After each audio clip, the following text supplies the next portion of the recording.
What's going on, Justice Fam? It's your boy KP here, sharing with you another story that I came across recently. I first picked up the story from Benjamin Crump, and then I see it making its way around social media right now. So the story is, well, let me give you a little bit of backdrop. So I saw a story of an interaction or an altercation between a white gentleman with a white police officer, where the police officer was basically giving the gentleman some commands. I'm not too sure if he was speeding or whatever the case was, or but the gentleman didn't appreciate how the police officer was talking to him, or didn't want to obey the police officer's command, so he threatened to shoot the police officer. And I think this happened in Ohio, if I'm correct. I saw the story from a gentleman named Francis Maxwell. He's a news personality, and he talks about social justice issues. And, with that threat, police officers have a tendency of just reacting, like pulling out their guns, and, they're on edge, ready to, start shooting. But they spoke to the gentleman, please, sir, don't do it. Just listen, just listen. So that's what I saw on that end. This particular story was shared by Benjamin Crump, the civil rights lawyer, about a 23-year-old young man. I'm looking at the story here, coming from USA Today and other news outlets. His name is Casey Christopher Goodson Jr. Casey Christopher Goodson Jr. If you haven't heard the story, go check it out, and I'll put it in the description box. So, that is a 23-year-old. He was carrying a Subway sandwich and was on his way back from the dentist's office when he was shot 3 times by a Franklin County Sheriff's deputy who is a SWAT member and assigned to a U.S. Marshal's Office Fugitive Task Force, right? In terms of Mr. Casey, right? They said that, or his family members said he was a good son. He was a good kid. He worked at Gap. He loved this family. All the good things. He doesn't have a criminal record, by the way. He does not have a criminal record.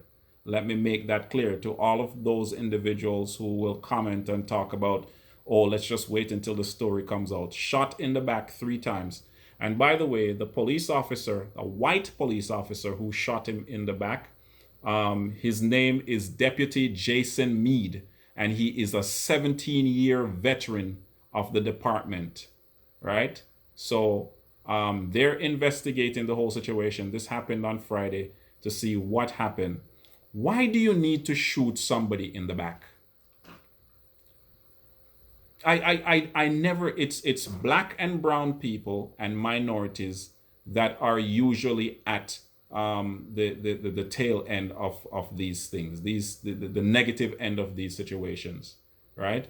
Police officers are shown time and time again de-escalating a situation when it comes to someone who is of a Caucasian background, or even other cultural groups get better treatment than black and brown people. 23 years old. Why do you got to shoot him in the back?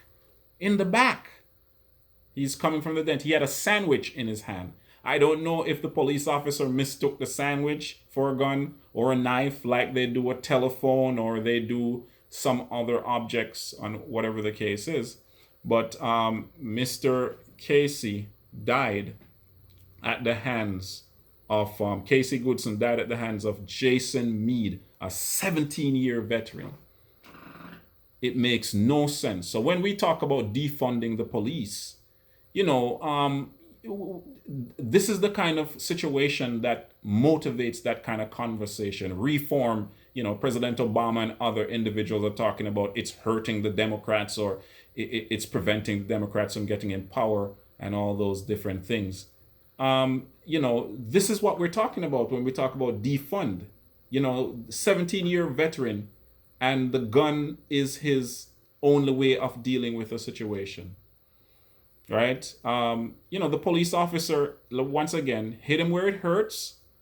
He needs to be sued. The police department needs to be sued. The family needs to be compensated. All their fees, burial costs, everything must be taken care of, in addition to getting a lump sum, a significant amount of money for this particular death. It makes no sense. Police officers, they do not have to do this. We see it over and over again. White women, white men, all types of situations where the police de-escalate. They're kind and they're very gentle in their tone. But when it comes to black and brown people, they don't do that. We don't get the same courtesy. It's your boy KP. Stay woke, stay red. We continue to resist.